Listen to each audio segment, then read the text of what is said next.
Welcome back, everybody, to the MVM Show. I'm Titus, your host today. I will be joined here shortly with from Thomas, my brother. And today I'm privileged and honored to have on Kirk McCullough on the podcast today. Thanks for coming on, Kirk. Appreciate the opportunity. I do too. I really do. I was telling you beforehand, I didn't know if some people don't like doing it or aren't comfortable with it. And I heard you on another podcast and just gave me kind of opened the door to ask you about it, and I really appreciate you coming on. You're welcome. So there's a lot of things that I would love to ask and love to talk about and stories I'd like to hear, and I guess we'll just dive right in. Well, why don't you tell us kind of, for those that don't maybe know who you are, tell us about a little bit about yourself, where you grew up, and what you did and what you like to do. I was born in Pine Bluff, Arkansas in 1959, and I lived there until I was probably 31. And I worked in heavy construction when I was younger, and then I worked for another company after that. And then I was self-employed. I cut grass for a long time, and then when I was cutting grass, I was guiding duck hunting in the wintertime. And I started guiding duck hunting when I was about 22. And so that lasted up until I was 40. And then we were banned by the Arkansas Game and Fish Commission. We weren't allowed to guide anymore. And I went to work in the oil field. And I worked in the Gulf of Mexico, North Dakota, Wyoming, Pennsylvania, Arkansas, Louisiana, New York. I just kind of worked around, and I retired from the oil field in 2018. Oh, okay. Okay, gotcha. Now, how was that job with duck hunting as far as working in the oil field? Did you get to use your time a lot in the duck season to hunt still? Well, I don't understand that question. Ask me one more time, Tyler. Like, were you able to still duck hunt quite a bit in the fall time with that job? Did it give you opportunity to? Yeah. I could pick when I wanted to work. Usually it was 2 weeks on, 2 weeks off. But there were some times that I worked as long as 3 or 4 months. And when it came time for me to be off, I could be off for a month or whatever. And it was never a problem to get off. And I hunted a lot. And those 2 weeks off that I was off, or a week off, or 3 weeks off, I spent those duck hunting during the wintertime. Mm-hmm. And I'd leave my trailer in North Dakota at the Bismarck Airport with my truck, and I'd fly from Pennsylvania to Bismarck and go duck hunting. And I'd do that till I used up my 2 weeks to hunt in North Dakota. Yeah, the reason I was asking is because I might have to look in that line of work because I think when you're a true duck hunter and that's what you live and breathe for, you kind of want that job. Like you said, you mentioned cutting lawns. I mean, that's kind of a good, I know another guy that does that, lives in Arkansas, and that's why he duck hunts real heavily in the winter, because the way the business is, that's just kind of how it can work out for him. So those jobs that allow you to do that, sure, the nice ones to have if you're a big time duck hunter, that's for sure. Yeah, it is. I always made sure that I had some kind of job that was going to allow me to duck hunt. And I quit a bunch of jobs just to go duck hunting. I say, hey, I need to be off. So you can't be off. I said, all right, see you. What do you mean? I said, I'm dragging up. Said, for what? I said, I'm going hunting. Hey. You mean you're going to quit your job to go duck hunting? I said, absolutely. Oh, man. So you either got the sickness or you don't have it. Oh, man. I'm falling in that situation right now. Like, I'm giving my whole list of days I need off to duck hunt, and they're probably going to think I'm absolutely out of my mind. Yeah, and I'm at the point in my life now where I don't have to ask when I want to go duck hunting. I just go. That's nice. And I don't hunt as much as I used to, but I still hunt quite a bit. Mm-hmm. That's so funny. I think I need to have my wife in here, or I'll play this back for her so she can listen, because she thinks I'm insane too. Well, you want to get a job? All you care about is a job that lets you duck hunt more. I'm like, well, what's wrong with that? But anyways, well, so let's start out kind of when you said you were 22 when you started. Well, let's go back further than that. So what got you into duck? Who got you into duck hunting, and what sparked that fire for you? My dad didn't hunt much. He fished a lot, and he and I went fishing all the time. I mean, we fished constantly.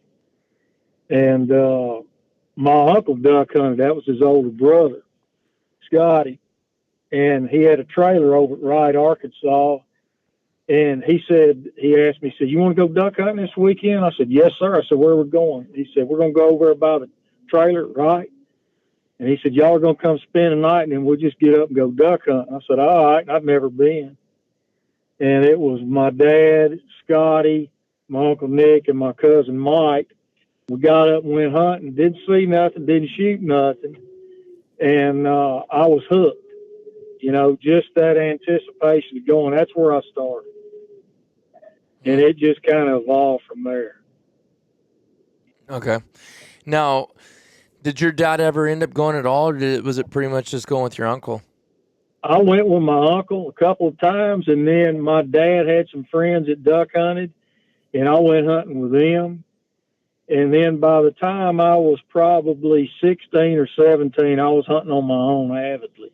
Wow. I just, I picked it up that quick. Mm-hmm. Okay. And, a lot of people started hunting earlier in their age than, 16 or 17 on their own, but that's about when I started. See, when I heard you on the other podcast, there was something I wanted to ask you, because you're, as far as I can tell, and you can tell me otherwise, you're a duck hunter through and through and through. Like that, I mean, you might do some other things. You might shoot a deer here and there for some meat, but like, you live and breathe duck hunting. Am I wrong? No, you're right. I've always been obsessed with it, and I think about it all day long, every day, just about. And it's just, I don't hunt private land much. It's all public ground. Mm-hmm. And I like it that way because you could still be a nomad. Mm-hmm. You can just travel from one place to the next. And there's been duck seasons that I've gotten in my truck and rode for weeks, and just looking for someplace good to hunt. Might not hunt 3 or 4 days, and drive another 2 or 3, get out and hunt another 3 or 4 days. But I've been an avid duck hunter since I was about 15 years old. What I was wanting to ask you, and if I can put this across to where you can understand what I'm trying to ask here, is I have a lot of friends. My dad, I grew up where my dad is a big game hunter, more so elk than anything. And that's fun. And hunting in the rut with archery and bugling, all that's really cool. But he don't understand, like, what is it that you love so much about a duck? Like why you like hunting ducks. So like if someone asked you, what is it? Why do you like duck hunting so much? What is it about it that you rather do that than anything, like shoot deer or elk or go to Africa and hunt? Like, not that you wouldn't do those things, but why does duck hunting trump all that so much to you? Well, I guess, to me, it's the ultimate pursuit, and you don't ever know what to expect. And you go scout and you find a lot of ducks, and you expect them to be back there the next morning. Sometimes they are, sometimes they're not. And I guess it's just the unexpected outcome of it, and just the anticipation that you're going to have a good hunt. And a good hunt to me is not how many ducks I kill. I like to kill them. I'm not going to say that I don't. Mm-hmm. But a good hunt is when you get there, you get set up, everything's on time, and the ducks show up. You start hearing them at the crack of daylight, and then they're in your decoys at shooting hours. You have a really good hunt, shoot everything close, and that's what I like. That anticipation of it, and the fact that we live in the United States, mm-hmm. We're still free, and we can roam and hunt just about everywhere we want to. And I used to think that Canada was the only place to go other than the United States until I started roaming around in the U.S. and found out that we got just as good a hunting in the United States is what's in Canada. But that, it's just I like the colder the weather, the better I like it. I like to hunt in the snow, the sleet, the ice. And I don't like hunting in heavy wind, but I like some wind, a good wind, 15, 20 miles an hour. And it's just a challenge of being able to do it all and make it all come out right. I was a diehard timber hunter until I was about 43. And then when we were banned by the Arkansas Game and Fish Commission, I started looking elsewhere, and I've just roamed all over the western part of the United States and the northern part of the United States duck hunting since probably 2003.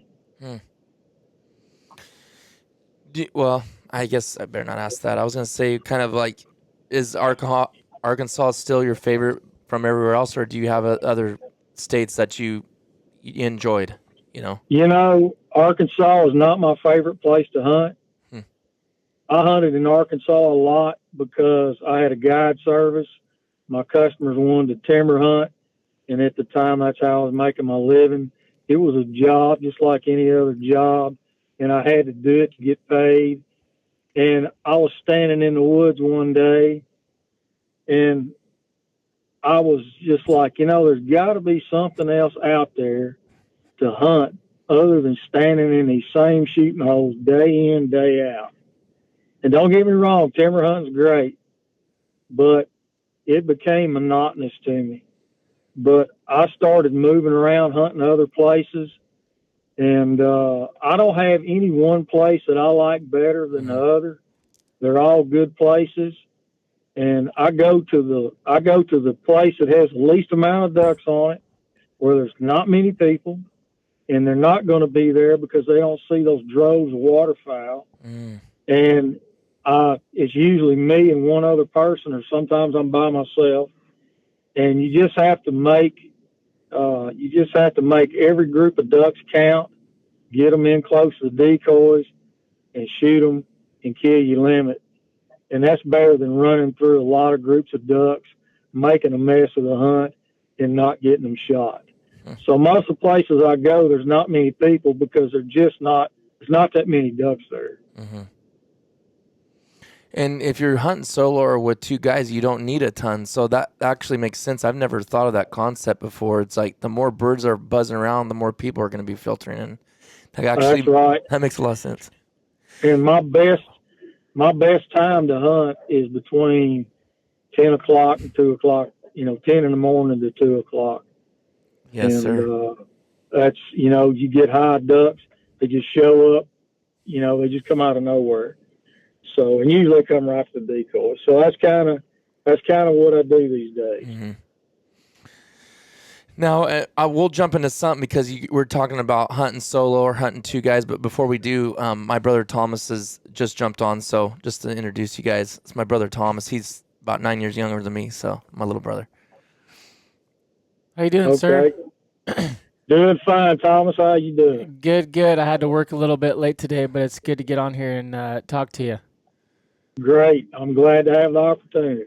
Me too. I walked in the door to some good conversation. I started smiling as soon as I heard what you guys were talking about.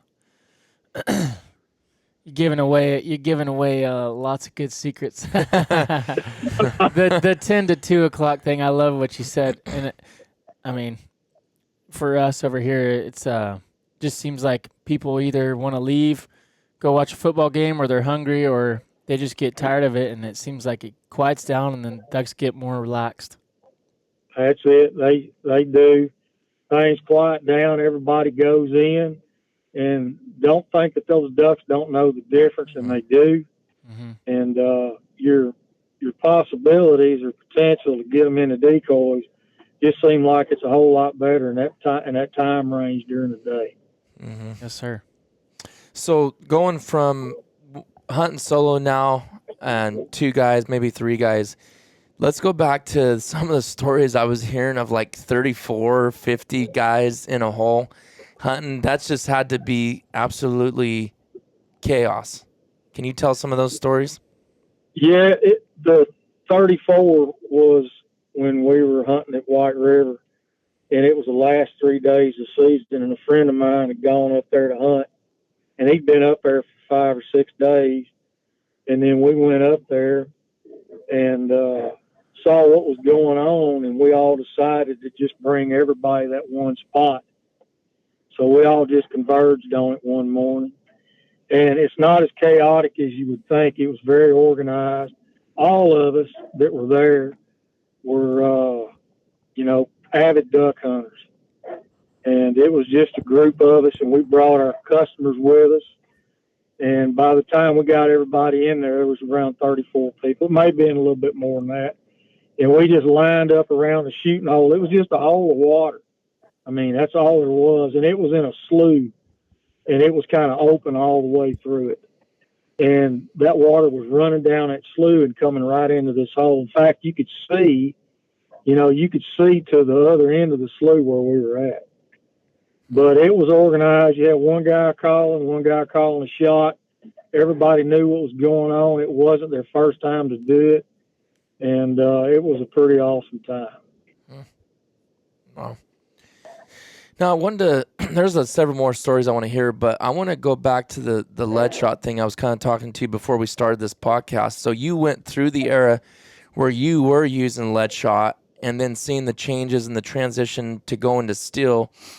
So I have 2 questions here. One, sorry about that. Hold on a sec.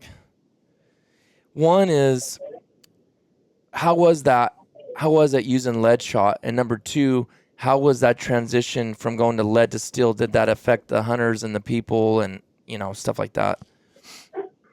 We shot lead, and I mean, I don't know. There's a lot of people that never shot lead duck hunting, but it was deadly.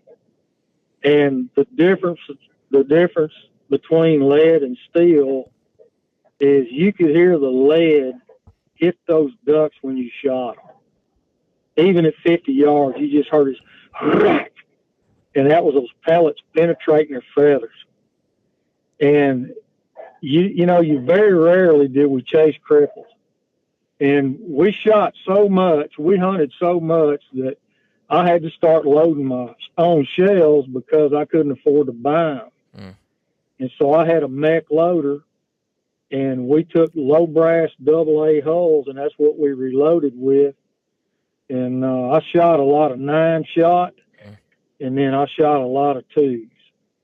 And the 9-shot lead, that was lights out on everything you pulled the trigger on. So when they did away with lead and they came out with steel, it was just like jerking the rug out from under everybody because nobody really knew the ballistics on steel. It was still new. And now these guys are developing these loads that are compatible with these chokes they're building. Man, steel shot now or tungsten or whatever it is you're shooting, it shoots a lot better than what it used to. And when it first came out, I used to shoot those duplex loads. I think it was a mix of number 2s and number 6s.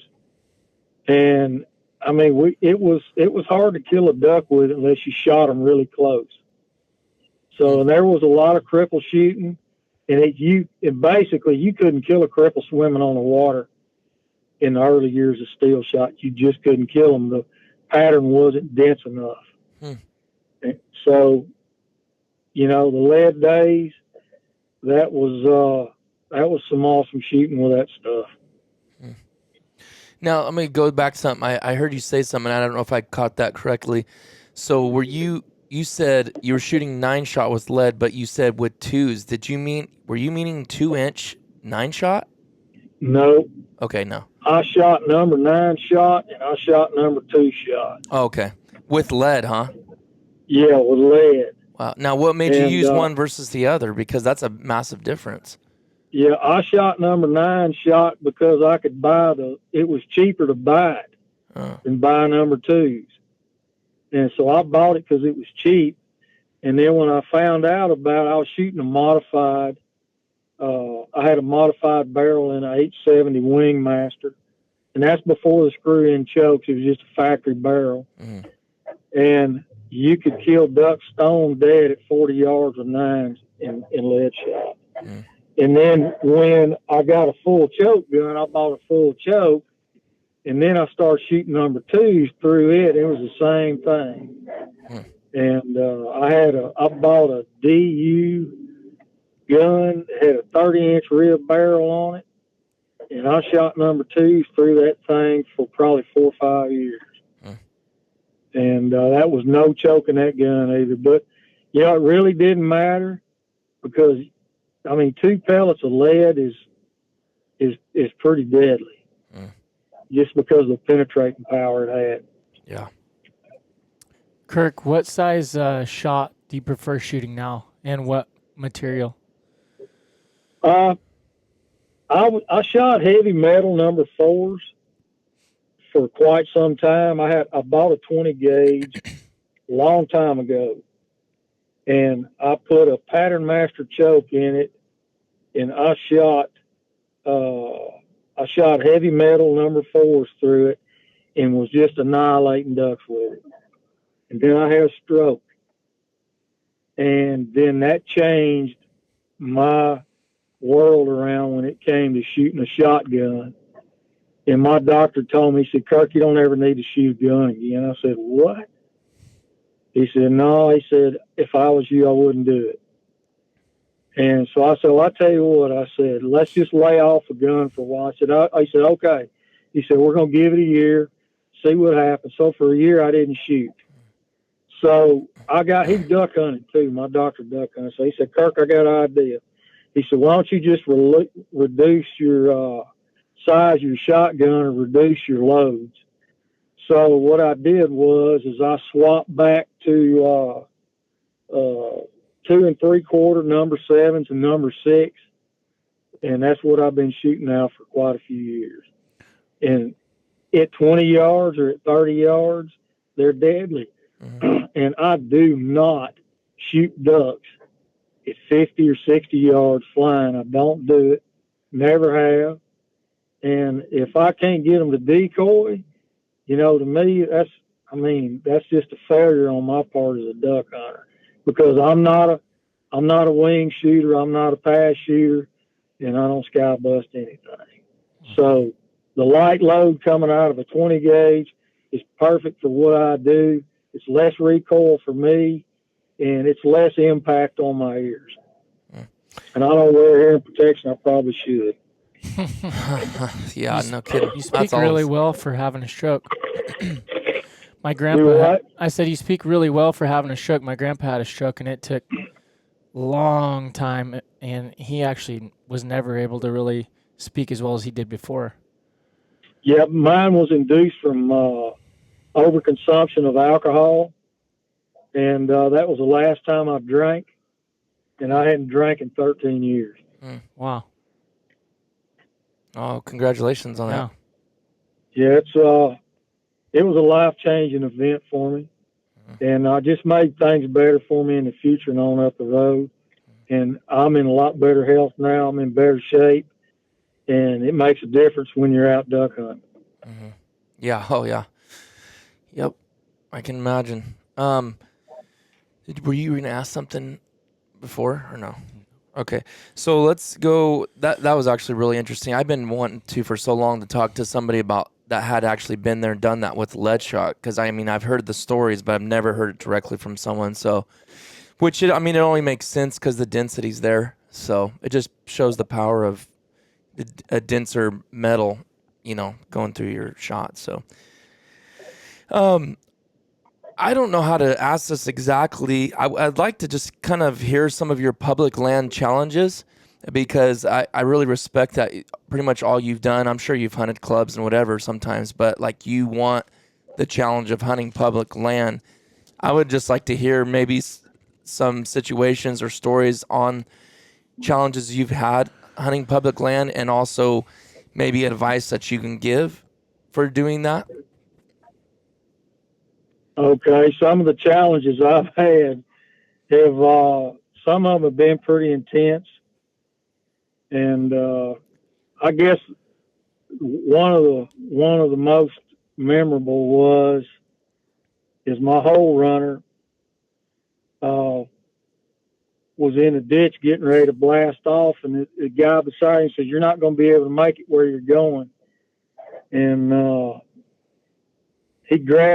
this other guy grabbed our boat, and when Chris tried to take off, and the boat, his other boat got sideways, and the prop went all the way down the side of the boat and chopped big cuts all the way down the top rib of my boat, my run boat.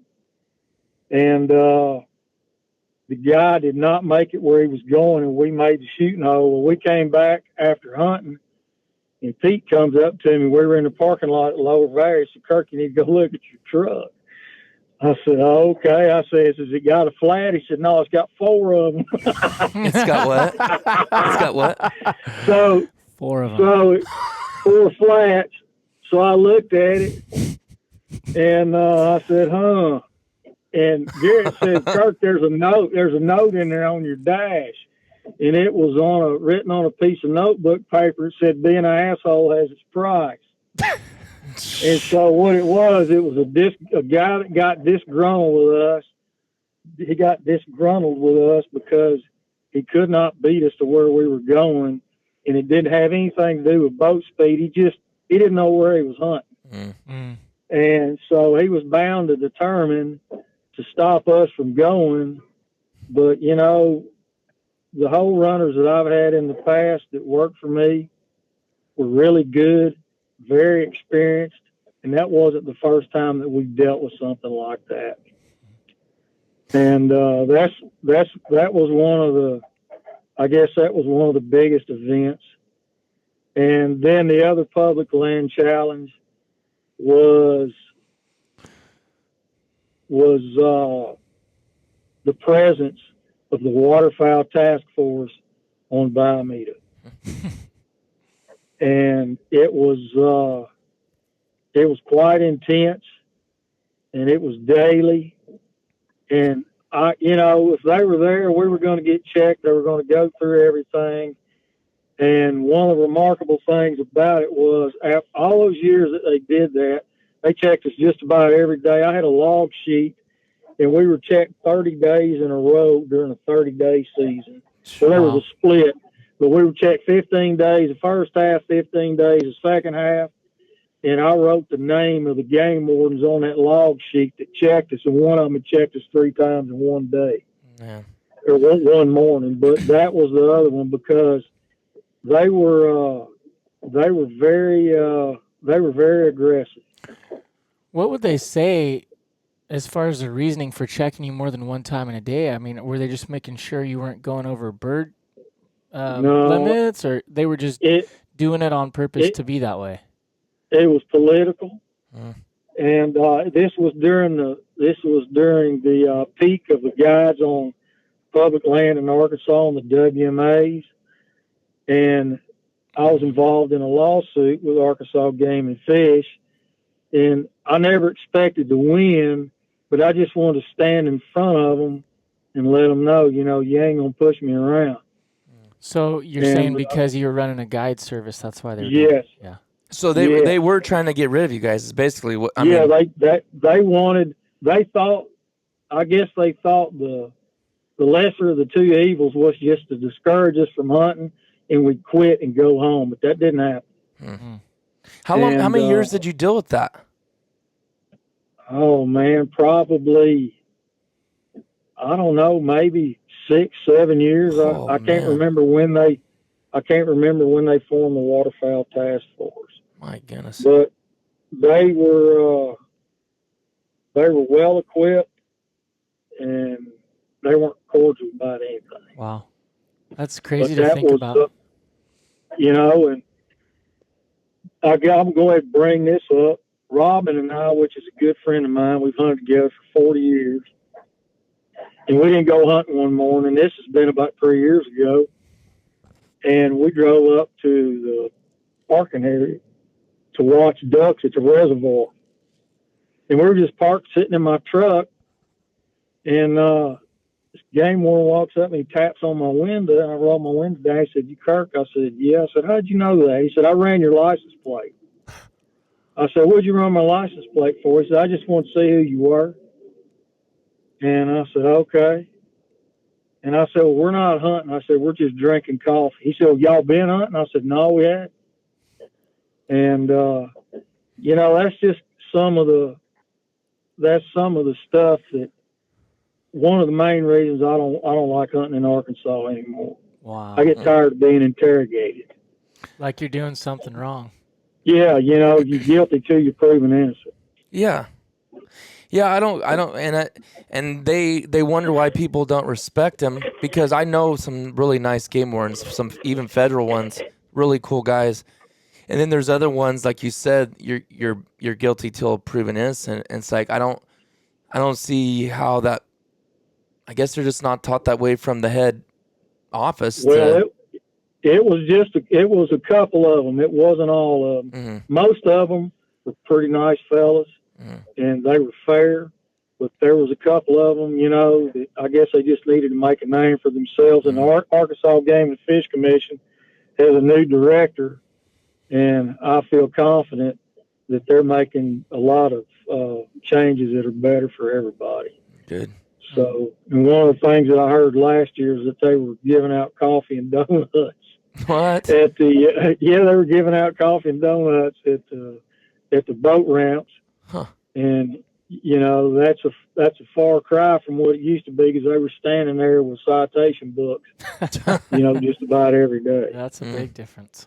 But anyway, those are two challenges that I really remember, and then just the fact of just dealing with people every day. Mm-hmm. But public land is public land. You're going to deal with people. You got a choice to either do it or go on, and that's just how it is. Yep. You gotta adapt and make better. I liked one thing you said, and this is kind of rolling into a totally different conversation here, but I don't remember who one of your friends said it to you, or you said it to them about either adapt or change or become a dinosaur. Yeah, that was a guy that I was working with in the Gulf of Mexico. And the Chevron had rolled out some new standards for us and new procedures, and everybody was complaining about it. I didn't say anything. And he turned to me and said, "Kirk," he said, "we can either change or be dinosaurs." I said, "We're going to change." Mm-hmm. And so that's where that conversation came from. You know, anytime there's a major change in something, you change rules, regulations, procedures, company policies, everybody's like, "Oh man, now we got to do this." Well, if we stayed the same, we wouldn't get any better. And continual improvement is the name of the game, and no matter what you do, that is the determining factor is continual improvement. Mm-hmm. Do you remember when spinners came out and the impact that had? I've heard some crazy stories about that first couple years. Did you experience that? Yeah, I did. And when they first came out, I was just hearing about it. And this friend of mine, he said, "Kirk," he said, "we hunted with one of them spinning wing decoys this morning." He said, "You wouldn't believe it." I said, "Man, there ain't no way." He said, "Well, we got customers going to the field this afternoon. Why don't you go over and park on the road and watch?" I said, "Okay." And when I went over there and parked on the road, I saw him walk out there and stick that thing up. And these ducks were just pouring out of the sky right to it, and they all shot their limit. And he drove over to me. He said, "Now do you believe me?" I said, "Yeah." Well, there was not any water in the woods yet. It hadn't flooded. So I went to Max and I bought 2 of them just to have. And they were just like, you know, they were about out of them. So it started raining one day, and it came a torrential rain. And I knew kind of in the back of my mind that we'd be able to get in the woods the next morning.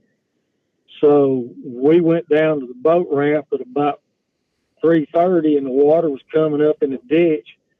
So we took our boat and motored all the way to where we were hunting. Just barely got there, threw the decoys out, left a buddy of mine in there with a light, and I said, "I'll be back with everybody else." So I motored out, and we came back in, and we had a robo duck. That's what it was called. It was a lucky duck. It was that one y'all had in California. It was like cut half in two and had that kind of O-ring on that wheel. And so we turned it on, and we shot 16 limits in about 20 minutes. Wow. And we shot our limits of wood ducks, and the wood ducks came in like mallards. I mean, there was no working, no flying over the tops of trees. They just came right in. So did the mallards, and I couldn't believe it. And Garrett walked up to me, he said, "Can you believe that?" I said, "No." So all the way up till about 2 weeks before the end of the season, I've never heard so much shooting in biometer in my entire life. It was nonstop gunfire. And it was nonstop from shooting hours of straight up noon. And we shot our limit every day, no matter how many people we had. We limited out every day. And then towards that last week is when they really kind of started getting squirrely. And I don't think they were squirrely from the robo ducks or the spinners. They were squirrely from all the gunfire. And it was unbelievable. So a question I had, you talk about you hunt other places now besides Arkansas, and we're in California. You know, we don't have timber like back there, and I'd be lying if I said I wouldn't like to hunt timber one day. So there's a lot of questions I have about it, but a question I had for you was, I know you like cut downs and you make calls and all that. Do you see a difference, or do you change your tactics at all in calling in timber versus like open water, or maybe corn or whatever? Yeah, it's nothing like what I do in the woods. Mm-hmm. It's change just your like style of calling? Yeah, it's really not my style of calling that I change. It's just kind of the cadence of it, and not as much. And that quack, that hen quack is pretty much that's the killing cadence every place I've hunted. And when the ducks are way out in front of you, you want to get their attention, and a cut down kind of travels through that wind and gets their attention when they're way off and they can hear it. And I was talking to Titus about that a couple days ago, and he was asking me about the volume of a cut down, if I thought that was one of the key features of a cut down. And I have to agree that it is, because if you stick your head out of car window going 25 or 30 miles an hour, all you hear is wind. So I would assume that's what a duck hears. And for them to be able to hear you calling from a distance, the call needs to be loud enough for them to hear it. And you can tell when they hear it, if they're wanting to come to you, they're going to come. Right. So you're saying you don't do the same cadence in open water versus timber. So do you are you kind of playing off that echo in timber, and you're a lot more aggressive because it's harder for birds to see you? No, I was aggressive in the woods because there were so many people hunting around us. And there were so many duck calls. And basically, I guess my philosophy was, I've got to get up above them, and that way the ducks hear us, and they come to us. And when I went to the woods, I started calling 10 minutes before shooting hours, and I didn't quit till we were done.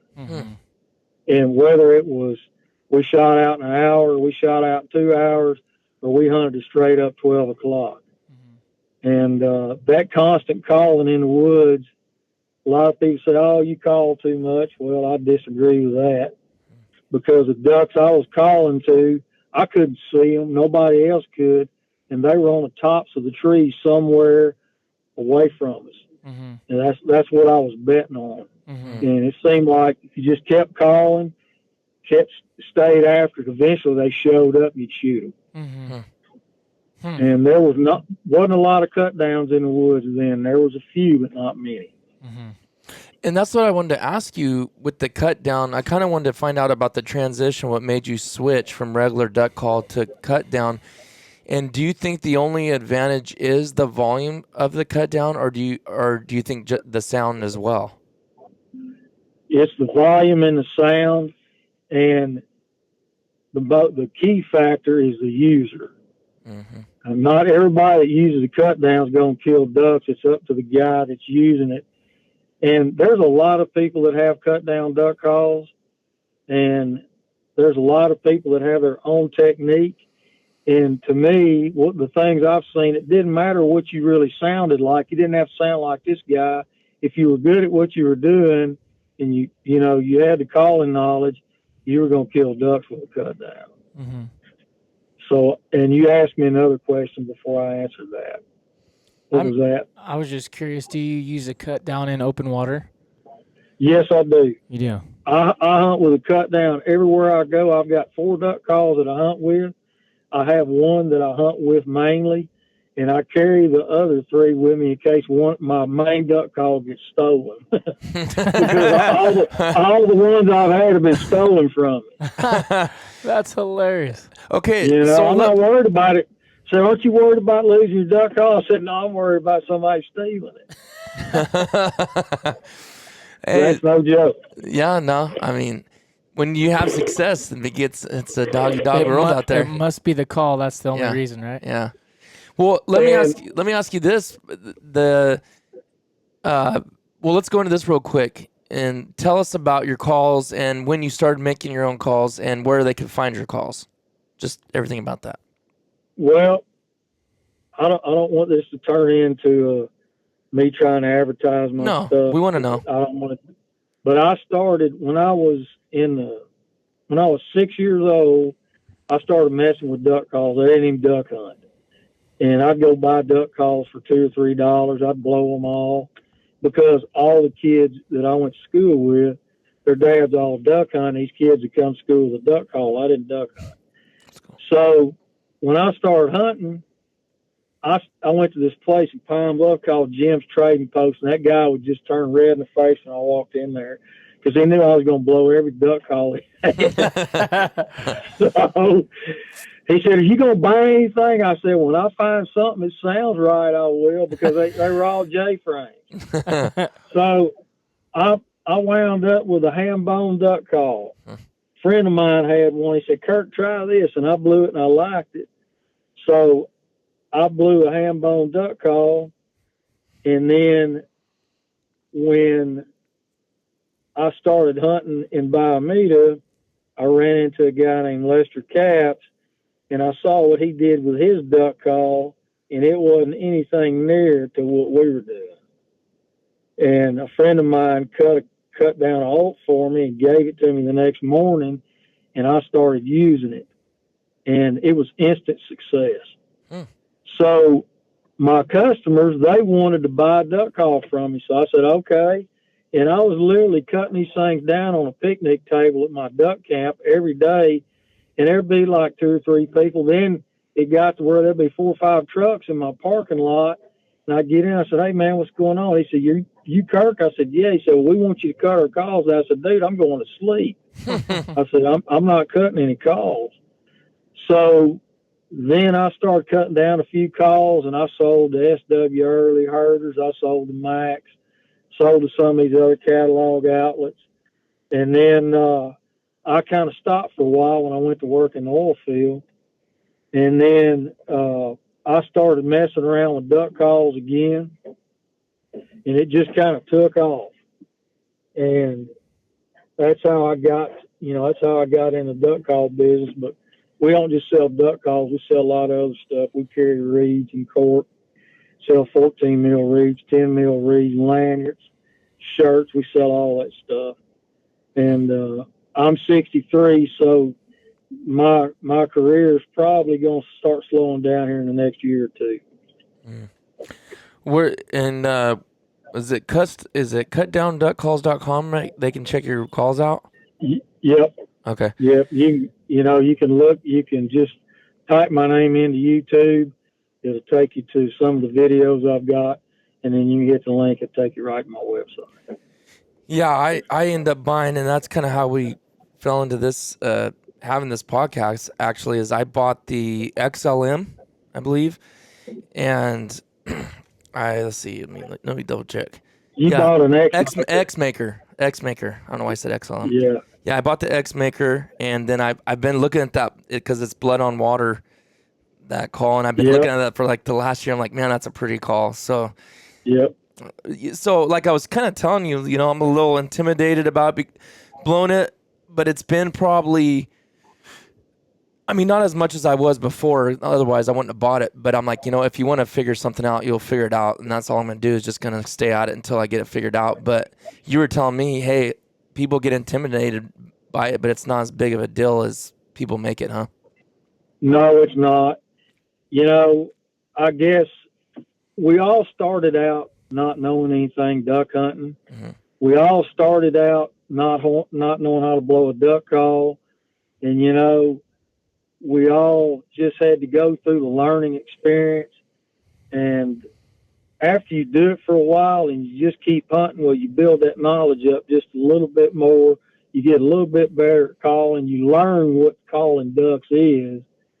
And there's a difference between calling ducks and calling at them. Mm-hmm. And so, and a lot of my customers say, man, Kirk, I hear all these horror stories about a cut down, about having to have an extra lung, which when I was young, the oak that I blew, nobody else could blow it because it took so much air, but it sounded great. And when I first started selling duck calls, I was building that style of call. It took a lot of air, and not many people could blow them, so I started making them easier. And then when I finally figured out why they were so hard to blow, then I redesigned it, and I came up with that threaded call with that centralizer on it, and that was kind of an oil field project right there. I worked with a wireline supervisor in Wyoming. He said, Kirk, this is how you ought to do it right here. Put a centralizer in it just like we use on wireline. So that's what it did. And what it did was it would line that insert up perfectly every time. And it wasn't moving or cocked to the side or sticking up. It was always lined up. So that made it easier. Mm. And then I did some experimenting to make things easier. But everybody starts someplace with a duck call. And it's just going to take time. And it took me probably 10 years on a cut down before I really felt like I understood what it was all about. Wow. Now, are you talking about making it or blowing it? Blowing it, hunting Wow, with it. 10 years, huh? Wow. Yeah. When I started when I was in my mid-20s, and by the time I was probably 34, 35 years old, I had discovered what that cut down duck call was made for, how it operated, and the advantage it gave me over everybody that was hunting around us. Because nobody hunted with cut downs, they hunted with J-frames. Wow, 10 years, huh? It took a while. Man. And I can explain that. And most people, they don't ever think about this, but your body, your facial muscles, your lung capacity, your throat, all of that stuff, it's just like going to the gym and working out. But your body adapts to that duck call that you're blowing. And if you'll keep blowing the same duck call, you get better and better and better with it because your muscles are changing in your throat. Your facial muscles are changing. Your lungs are, becoming accustomed to needing more air. Your body height, how tall you are, your body weight. All those things have an impact on what your duck calling is going to be. And most people blow one call and start blowing something else halfway through the season, and they come to another duck call instead of picking one call and kind of working with it and getting right. I hunted with one duck call for 30 years. Mm-hmm. And wow. I still hunt with one call. So I just got my backup in case somebody steals them from me. You don't ever know where they're going to be. my oat was stolen off the back seat of my truck at the Clarendon boat ramp. Oh I walked away from my truck for 5 minutes, came back, and it was gone. Oh my word. That's hilarious. Man, Someday they're gonna put it up for sale on eBay for like $100,000 or something. you must be hard up, man. Steal somebody's duck calls. Well, it happens. There's a friend of mine just got his stolen. He called me on the phone the other day. He said, "Kirk, you're not going to believe this." I said, "What?" He said, "Man, my oat got stolen." And I said, "Are you sick at your stomach?" He says, "Man, I can't even sleep." I said, "I know exactly what you're going through." And a lot of people are saying, "Oh, I can't sleep." But when you lose a duck call like that and you've seen what it will do and you're accustomed to it, that's the most important tool you've got. Timber hunting in Arkansas is that duck call. Yeah, that ain't no joke, man. Yeah, that's and that bond that you have with that, and the things that you've been with that call, So yeah, I could see that. Confidence, you've got confidence in it. Yeah. Now, are your reads and your calls? They're like cut. I mean, obviously, people can adjust whatever they want to, but like, can you? If I wanted to say, like, man, the reed that comes in that blood on water on that X maker, and it's like, this is the perfect reed for me, and it works and everything, and like, say I want to have 3, more just in case or whatever, they're already pre-cut, right? No, those ones that come with that call, they're the standard length when I punch them out, and that gives the guy that buys a call the opportunity to make it as long as he wants it. Okay. The shorter it is, the easier it is to blow. The longer it is, the harder it is to blow. And what do you suggest? Do you suggest like where it's at right now, coming stock is pretty much good to go, or? It comes stock. I tune them to where they're not hard to blow, and that gives the user the opportunity to put a little bit longer reed in it and kind of get it where he wants it to be. And most people buy them and they don't ever touch them again. I've sold duck calls 4 years ago, and they sent it back to me to clean it up and retune it, and it was just like it was when it left my workbench. Yeah. Now, you mentioned the name Lester. I think it was Lester. Well, there's Lester, and there was one more. I can't remember Lester and Robin. So was Lester your mentor, or was he just someone that you ran into in the woods and then became friends later? He was a mentor, and I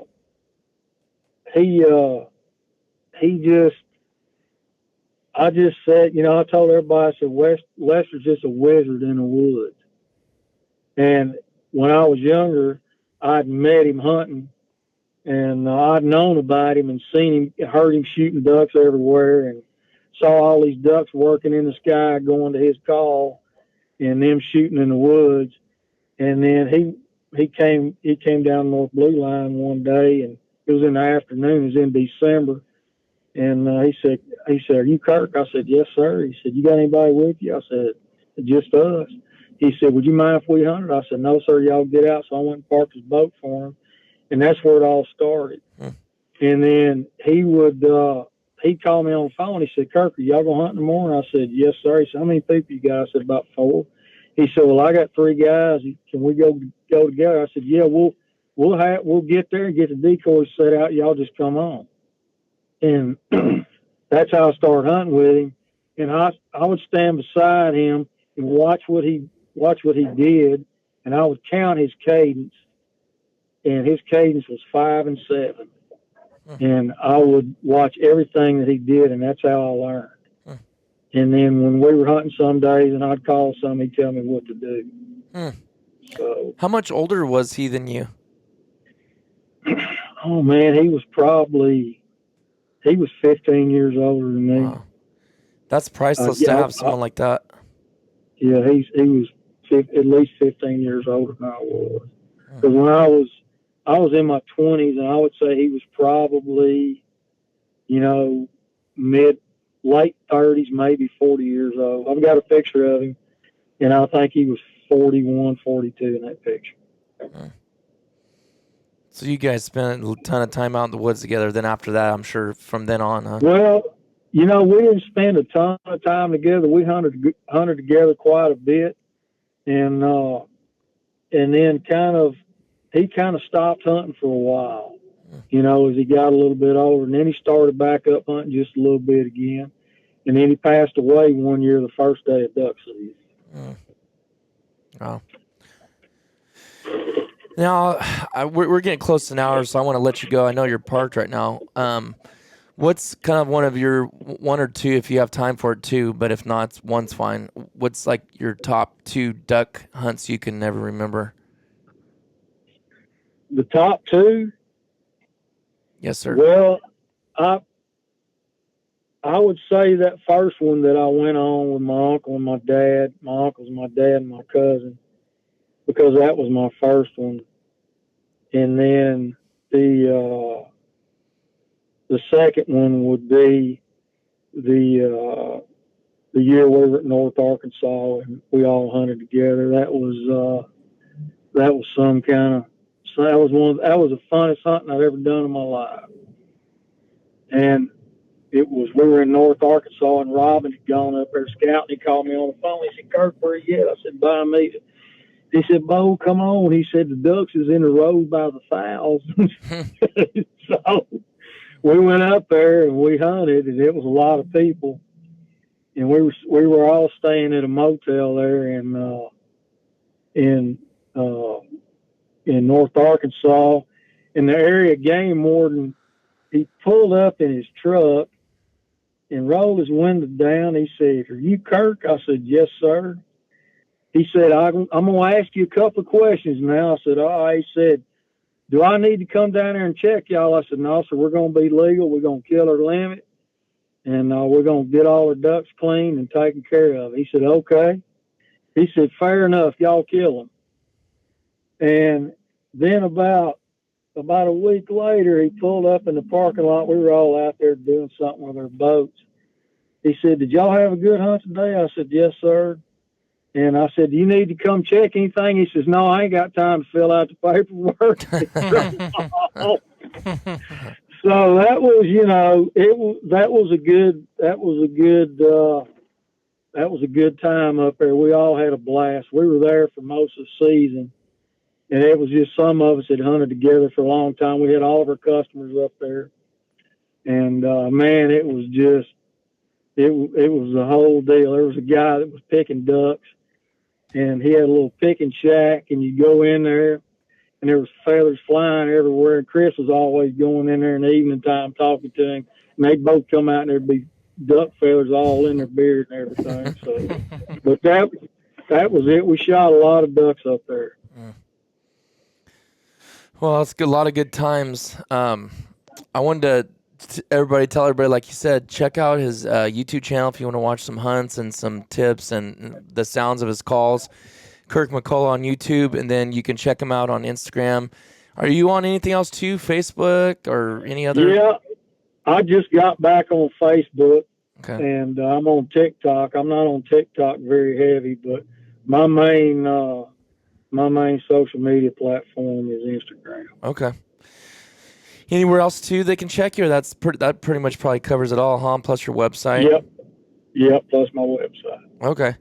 Well, Kirk, I really appreciate you coming on, and I'd love to have you on again sometime and get more, but I don't want to take all of your time up and make you keep sitting in your truck. Let you get back to your work.